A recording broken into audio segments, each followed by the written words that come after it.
1 month down, however many more to A go. million bajillion to go.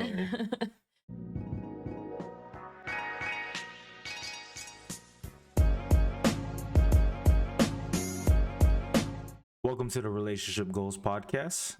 My name is BJ. My name is Melly. Episode 5. What has that been? How many weeks? 1, 2, 3, 4? That's a month. Yes, the episode number is how many weeks it has been. Time flies when you're having fun. Yes, and I feel like I'm coming out with too much content now for people to keep up with because I have the podcast and now I have videos. Just you grinding, babe. You grinding. I'm proud of you. And thank you guys so much for joining us on the ride.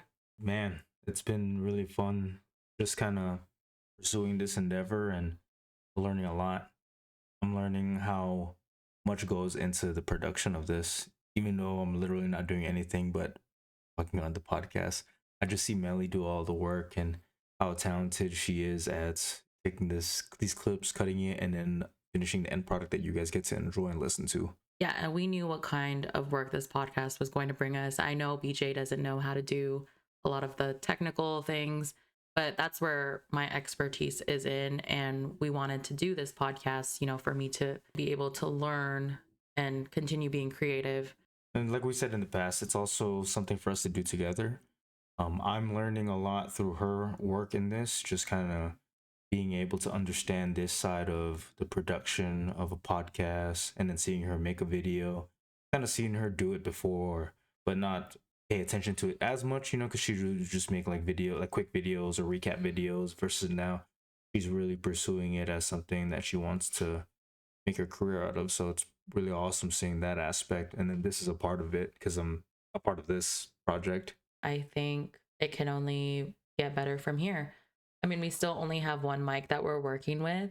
I could have bought another mic during Amazon Prime Day, but I was like, I barely know how to work this one mic. How am I going to learn to work 2 mics? But again, we're taking it one step at a time.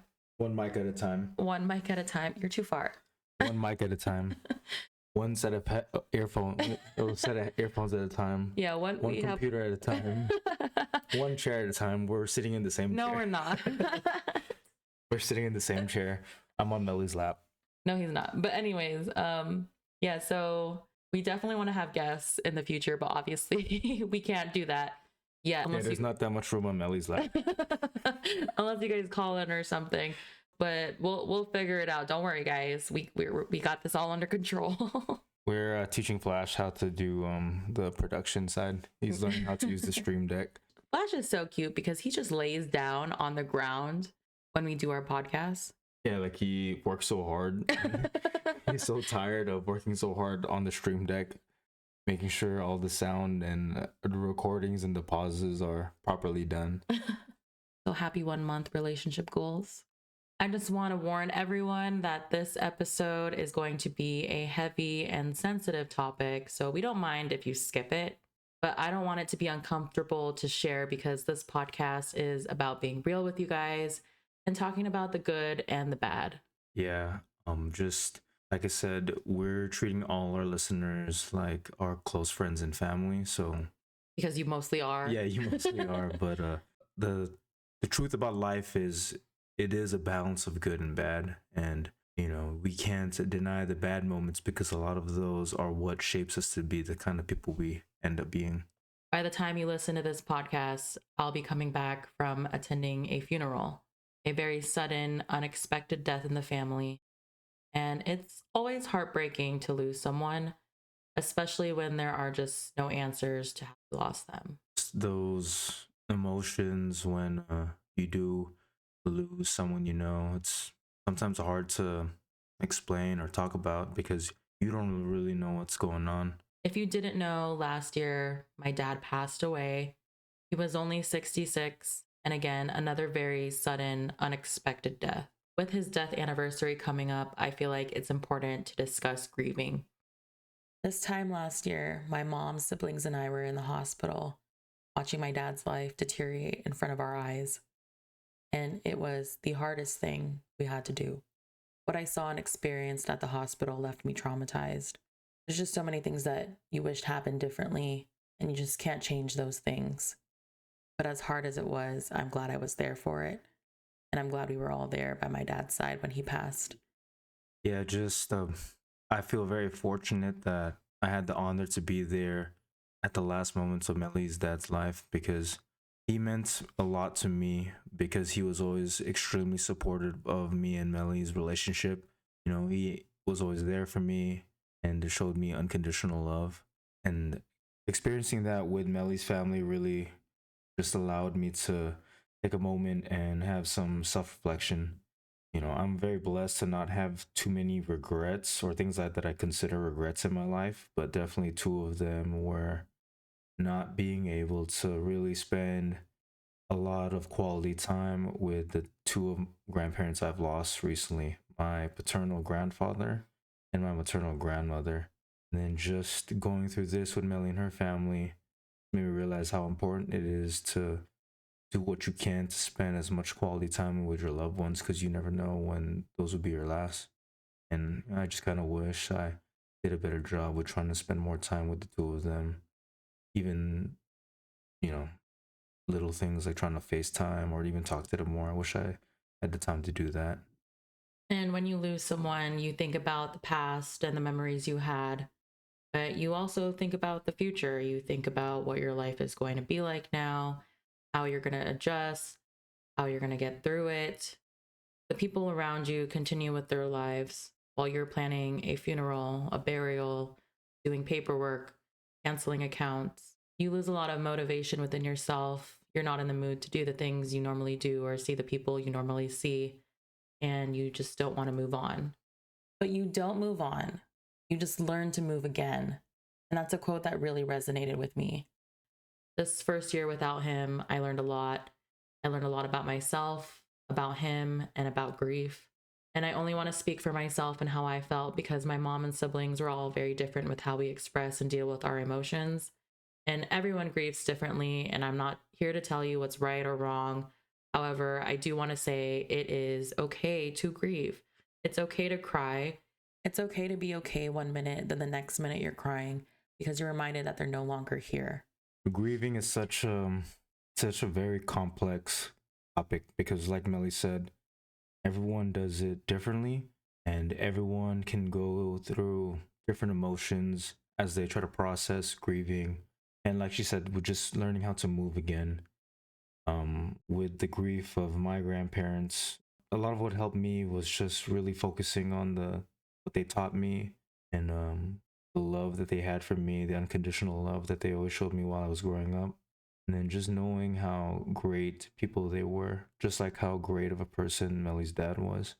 And then, fortunately enough, we were able to go to the Philippines earlier this year, and I was able to physically visit the grave sites of both my grandma and grandpa, and that helped me a lot.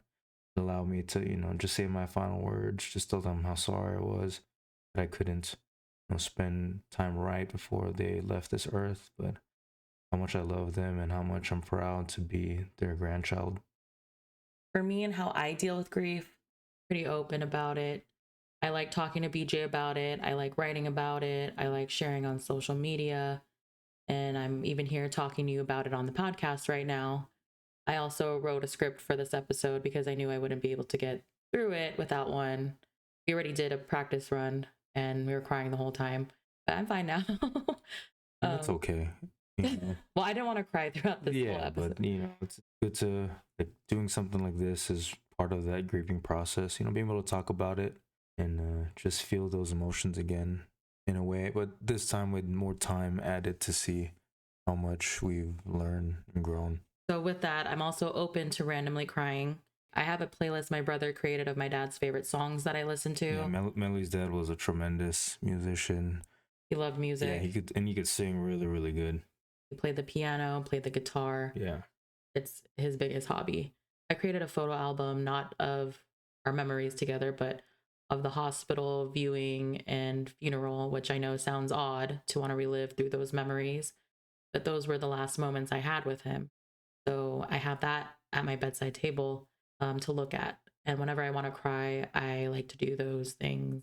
I think what helped me the most was finding others who went through a similar experience. It's hard because even though I confide in BJ, he doesn't understand the same as I do. And my mom and siblings do understand, but they're also going through it too. We've never experienced anything close to this, and it was all very new to us. So to be able to see grief in a different point of view really changed it for me. So there are stages of grief, and one of them is anger, where you're angry at what happened, at who was involved, at yourself. And I'm not the most religious person, but my dad was extremely religious and he devoted his life to God. When he was in the hospital, we prayed and prayed and prayed more than I ever prayed in my life before. And I was just wondering why God let this happen. And I have someone I know who also lost their parent and are religious. And at this point, they have lost their parent for more than a year. So they shared a lot on social media, which I went back and read. One of the things they mentioned was being mad at God, like how a child can be mad at their parent for a moment, but they know deep down inside they love them and they will get over it. And they were saying it was okay to be mad at God because he's patient and he will wait on you to let it all out while also holding you when you're grieving. And that gave me a good understanding the religious side of it because I was just very hurt by it at that time. I think it's, it's fine to be angry at that moment, be sad, because those are normal human emotions, and that's just you, in a way, expressing how much you loved your dad and the emotions that are coming out because of his passing. And then, that's should be normal, should be something that you shouldn't keep in and be allowed to get mad. I kind of like that saying where, God is patient, and we just continue to learn how to move again. And a few months ago, I came across a clip of Andrew Garfield doing an interview for Tick Tick Boom and talking about grief. His mother passed away. I'm going to include a clip. I love talking about it, by the way. So if I cry, it's only like, it's only a beautiful thing. This is all the unexpressed love, right? The grief that will remain with us, until we pass, because we never get enough time with each other, right? I hope this grief stays with me because it's all the unexpressed love that I didn't get to tell her. And I told her every day. We all told her every day. She was the best of us. And I just love that perspective that grief is love with nowhere to go. Yeah, that's kind of really an awesome perspective on that, because there's so much emotion with someone you truly love who's been there, like a parent, and just hearing that point of view is actually, really relieving. Just knowing that the emotion is meant to be there because of the amounts of love you have for a person, and when they're gone, that sudden sadness, yes, it's sadness, but it's your love for them, being expressed in that way. But it's because you never forget a person, they're always there with you. So this past year, we experienced a lot of first. His first birthday in heaven, his first time celebrating holidays without him. And there would be moments where we'd say, Dad loved this. Dad would be so happy. Dad would do this. We're reminded of him during every trip, every outing, every event. Even to this day, my brother would be driving and he would see like an army truck passing him saying, Dad is with us. Or if we're eating at a restaurant and the server's name is John or Paul, then we would be like, that's Dad with us. He's here too. And although these firsts were hard, we don't leave him behind. And instead, we brought his memory of him with us. We would do things in honor and make memories in honor of him. And we just remember him and do everything he worked so hard for, which was giving us this life we live. I knew the quirks my dad had and how he was as a person, but it really came out when he passed. Like, you don't realize you notice all these little things about someone until they're gone and you're like, oh, he did this, he did that. And I continued to learn more. My parents' neighbors even rang our doorbell to check in because they noticed the yard wasn't fixed and that my dad would never leave it like that. And they haven't seen him in a while fixing the yard. My dad was retired, but his former coworkers came to his viewing and told my sister he was hardworking. He would always be in a rush to get his work done. He wouldn't even stop for small talk at the water station. And they had to hire 3 people to fill his position. And then my dad was a proud Army veteran. He traveled a lot. I was born in Japan because of my dad. And I had people on Facebook sharing their stories of my dad, messaging me, commenting on our posts. One of them was my dad helping a pregnant woman get on a helicopter in Japan to give birth because the closest hospital was like an hour away. And it's just crazy to see how much of an impact someone can leave in your life. It's hard because you don't see it then and you don't show it to them enough. But even in his passing, he is teaching us. Yeah, Melly's dad was a great man. I always remember just how supportive he was of me and everything that I did, you know, never judgmental. He really cared about me and my family. He would always do the little things. Like every time I would see him, he would always ask how our Golden Knights are doing. He would ask about my mom and dad, my brother, and then just the little things where you knew he really cared. This past year was hard, and life will never be the same without him. We're going to continue remembering him, honoring him, and grieving him. So, this weekend, we are commemorating my dad for his anniversary. We already started doing the 9-day prayer for him, which you pray every day. I have my sister and my niece coming in, and then I have my dad's mom and siblings coming in. We're all going to mass, going to eat a meal in memory of him. He always wanted to go to PF Chang's. I was always like, why? Why PF Chang's? So we're going to PF Chang's and we're just going to do things that he would have loved to do. I'm going to sing his favorite songs on karaoke. I'm going to watch his favorite movies. I'm going to do things that just remind me of my dad this weekend, especially, and, take some quiet time to reflect as well, be with my family, and just spend time together. Whether or not you've experienced losing a loved one, I hope this made sense and what my view of grief is and how I deal with it. Because again, that's what helps me. And it's just so important to be present, cherish the memories, and make every moment count with your loved ones. Thank you, babe, for sharing this about your dad, and hopefully this allows people to, get through their grief. And as we move forward in life and when we hopefully become parents, we'll always teach our kids how great of a man he was and all the memories we have with him, and to show them all of his talents and the great things he did. Dad, we will never forget you. We love you. We love you so much. If you guys made it this far in the episode, I want to thank you for being here. Again, I know this was a heavy and sensitive topic that isn't our usual. We're laughing at each other's selves, but It's part of a real relationship, There are ups and downs, and we just want to be able to show you how we go through it. Because you do definitely help us go through it. and we appreciate you guys so much. If you ever need someone to talk to about grief, you can always reach out to me. We appreciate you guys. And again, follow us on our social media at Relationship Goals Podcast. Email us relationshipgoalspodcast@gmail.com. Our hotline is open. We will catch you at the next episode, and we love you guys.